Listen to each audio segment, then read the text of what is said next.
नमस्कार साथियों। सबसे पहले तो सभी साथियों को स्वतंत्रता दिवस की बहुत बहुत शुभकामनाएं। और आप सभी स्वतंत्रता दिवस अपने घर पे बना रहे हो। जो तिरंगा अभियान चल रहा है, हर घर तिरंगा अभियान जो चल रहा है, चल तो खैर सरकार की नज़रों में, बाकी अब की बार इतना उसका है नहीं। आज की वीडियो में बात करते हैं कि टाइपिंग कब तक हो सकती है, और अगर क्वेश्चन डिलीट होते हैं कितने हो सकते हैं, कितने नहीं हो सकते हैं, उसके बारे में। और बात करते हैं सॉफ्टवेयर के बारे में। सॉफ्टवेयर में पिछले वीडियो बनाया था, तो उसमें कई सारे कमेंट थे कि ये सॉफ्टवेयर नहीं था, वो था, ये था, अब वो पता नहीं है। तो उसके बारे में भी विस्तार से बात करते हैं। और बात करते हैं जो कट ऑफ को लेके। और आज जो मैं बता रहा हूँ आपको, आप अगर इसके ऊपर हो या यहाँ तक हो, तो आपको बिना सोचे समझे टाइपिंग स्टार्ट कर देनी है। साथ में थोड़ा बहुत पॉजिटिव भी रहना है। और वीडियो इसलिए बना रहा हूँ मैं, क्योंकि आप देख रहे होंगे कि चलो मैं भी इसके जो पेपर आउट ऑफ सिलेबस आएगा उसके रिगार्डिंग वीडियो मैं भी बना रहा हूँ। मैं भी जो चल रहे हैं उसमें हूँ एक्टिव। लेकिन दोनों चीज़ें मेंटेन साथ लेके चलनी है साहब। अगर आपके नंबर बढ़िया हैं और आप टाइपिंग नहीं कर रहे हो, तो आपका नुकसान भी हो रहा है। जिनके इस आउट ऑफ सिलेबस की वजह से नंबर कम रहे हैं, तो वो वैसे हैं। तो ज़िंदगी के अंदर बैलेंस और संतुलन बनाए रखना ज़रूरी है। टाइपिंग भी करनी है, पढ़ाई भी करनी है। और साथ में अगर आपको बोला जाता है कि नहीं साहब आप ट्विटर पर ये चीज़ ट्रेंड करवानी है, तब उसमें भी एक्टिव रहना है। ऐसा नहीं करना कि यार मेरे तो 75% बन रही है, 80% बन रही है, मेरे को क्या मतलब है, उनको करने दो। नहीं, हर चीज़ में एक्टिव करना रहना ज़रूरी है, और तालमेल बैठाना ज़रूरी है। ठीक है, इसीलिए फिर आज ये जो वीडियो बनाया गया है कि जो जिनके नंबर बढ़िया हैं, तो कम से कम वो डिस्टर्ब ना हो या डाइवर्ट ना हो, या फिर दिमाग ख़राब नहीं हो कि नहीं यार पढ़े नहीं पढ़े, क्या होगा क्या नहीं होगा, समझ में नहीं आ रहा। तो जब भी सहयोग के लिए बोला जाए, उस टाइम आप सहयोग के लिए तैयार है। बात करते हैं कि कट ऑफ हो सकता है ये थोड़े हाई रहे, लेकिन एक चीज़ हकीकत बताऊँ क्या मैं आपको, यूट्यूब पे जितनी भी कट ऑफ बताई जाती है एग्ज़ाम के पेपर होने के बाद में, पिछला ट्रेंड यही कह रहा है कि उससे ऊपर ही जा रही है। और मैं जो बता रहा हूँ, मैं लगभग कई साथियों से बात की है, उसके रिगार्डिंग फिर लिया है आउटपुट कि हाँ इतनी जा सकती है। और एक चीज़ ये भी है कि पेपर आउट ऑफ सिलेबस था, लेकिन पेपर आउट ऑफ सिलेबस बाद में जो क्वेश्चन थे वो इतने हार्ड नहीं थे। आप खुद सोचना कि आउट ऑफ सिलेबस आते हुए भी कोई आपको ये नहीं बोल रहा कि मेरा फर्स्ट पेपर बिगड़ गया, मेरे 40% नहीं आ रहे। लगभग सबके आ रहे हैं 80-85 क्वेश्चन तक, फिर भी कटकटार बच रहे हैं। तो इसका मतलब ये था कि आउट ऑफ सिलेबस था, लेकिन पेपर ईजी था। कि कुछ क्वेश्चन ऐसे पूछे गए थे जीके के जो हर किसी ने किए हैं। पेपर आउट ऑफ सिलेबस की ही चल रही है अपने, सबसे ज़्यादा जो चल रहा है कि आप आउट ऑफ सिलेबस कैसे दे, वो कंट्रोवर्सी चल रही है। लेकिन जो आप खुद देखना कि नहीं यार फर्स्ट पेपर सबका क्लियर होता, अगर हार्ड होता तो 40% नहीं बनते। इसलिए फिर उसमें अगर 60-80 क्वेश्चन भी कट के बच रहे हैं, तो सेकंड जो पेपर था वो इजी था, वो लगभग 120 30 तक भी पहुंच गए कई। तो इस वजह से जो है हाई कट ऑफ रहने की पूरी पूरी संभावना है। और मैं साथ में यही बताऊंगा कि जो साथी मान लो जो मैं बता रहा हूँ उसके आसपास है, तो क्या करें साहब, हम तो छोड़ दें। नहीं साहब, छोड़ना नहीं है आपको टाइपिंग।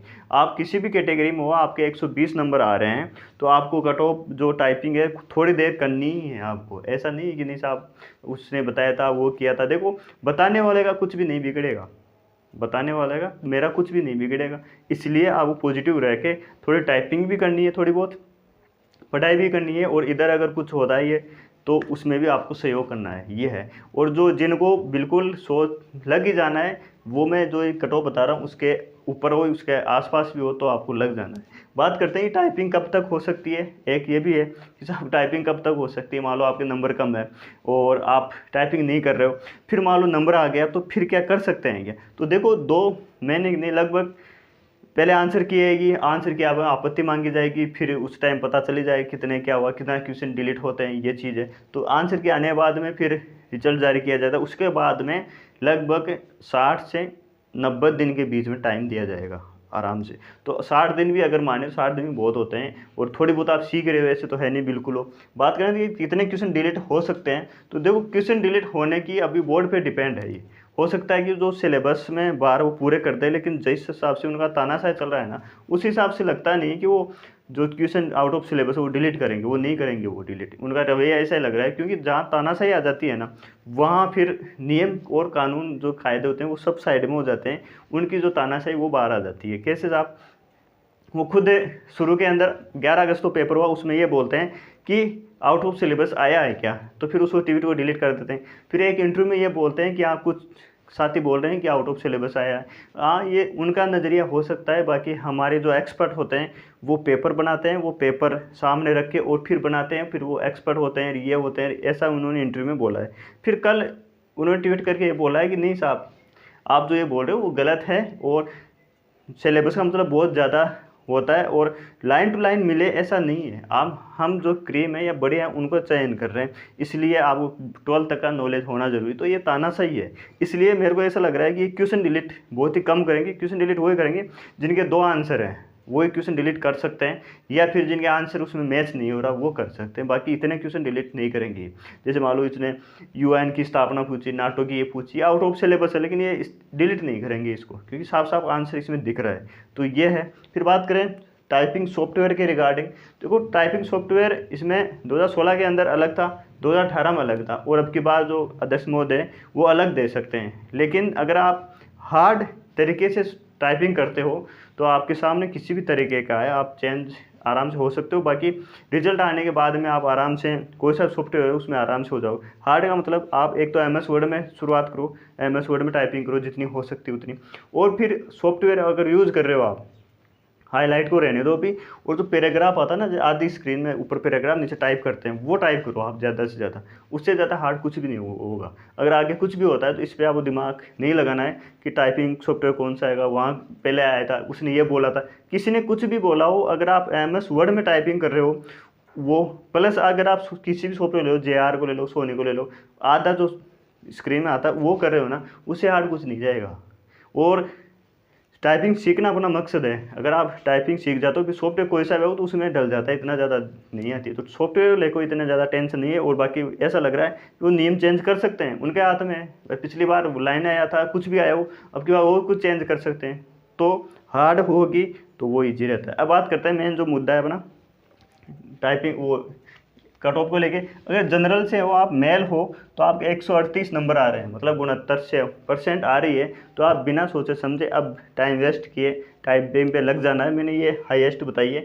और फीमेल की बात करें, 130 नंबर आ रहे हैं आपके, दोनों पेपर में मिला के 130 नंबर, मतलब होगा 65% बन रही है आपके।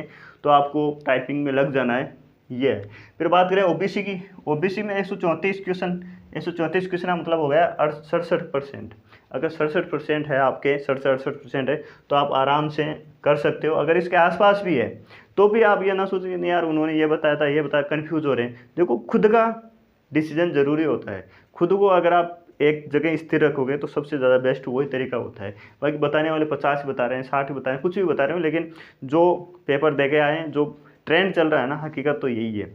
तो आपके 134 नंबर आ रहे हैं। और गर्ल्स में बात करें, 124 क्वेश्चन के 124 नंबर आ रहे हैं, मतलब ये हो गया लगभग 62%, 62% आ रही है, इसके आसपास है। तो आप आराम से तैयारी पे जुट जाओ बिना इधर उधर टाइम वेस्ट किए। फिर बात करें ईडब्ल्यूएस, तो ईडब्ल्यूएस की 65% नंबर आ रहे हैं। तो आप ईडब्ल्यूएस में आराम से हो, 3 गुना के अंदर आ जाओगे। और फिर बात गर्ल्स की बात करें तो 59% होती है ये, 59%, और 118 नंबर आ रहे हैं आपके। तो आप आराम से टाइपिंग करो, इसमें कोई, और ऊपर है तो फिर तो सोचना ही नहीं है आप, इससे भी ज़्यादा ऊपर है तो आराम से।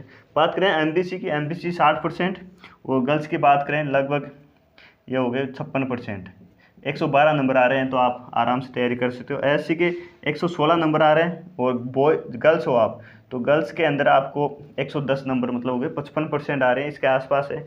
तो आप आराम से टाइपिंग कीजिए। और एसटी की बात करें, 112 नंबर बॉयज़ में आ रहे हैं, और गर्ल्स में अगर आपके 108 नंबर हैं तो भी आप टाइपिंग कर सकते हो। और टीएसपी की बात करें तो टीएसपी के अंदर 104 है, मतलब 50% के आसपास है। तो आप टाइपिंग कीजिए 50-55%, 50-52% के आसपास। गर्ल्स में 50% है, 48% है, तो भी इसमें जा सकती है। बात करें एक बार एक ये भी बता दूँ मैं, डीवी मतलब डाइवोर्स के लिए और विडो के लिए। तो विडो के लिए देखो, जनरल में हो आप तो आपको लगभग 50-52%, मतलब 105 नंबर हैं आपके, या 105, तो 105 या 105 नंबर प्लस तो होने ही चाहिए, तब आप उसके तरफ जा सकते हो। और विडो के लिए 100, मतलब 50% के आसपास हैं आप। और बाकी अदर कैटेगरी में आप 50 मतलब 100 नंबर आ रहे हैं 200 में से, या 100 या 100 या 98 भी आ रहे हैं, या 95 तक भी हैं, अदर कैटेगरी की बात करूँ, जनरल या ओबीसी को छोड़ के, SC ST MBC में हो आप डाइवोर्स, तो आप उसमें टाइपिंग कर सकते हो। ठीक है साथियों, मिलते हैं नेक्स्ट वीडियो में। आज की वीडियो में इतना ही। बाकी चैनल पर नए हो, सब्सक्राइब नहीं कर रखा है, सब्सक्राइब जरूर करें और अपने साथियों के साथ शेयर जरूर करें। मिलते हैं नेक्स्ट वीडियो में, जब तक जय हिंद, जय भारत।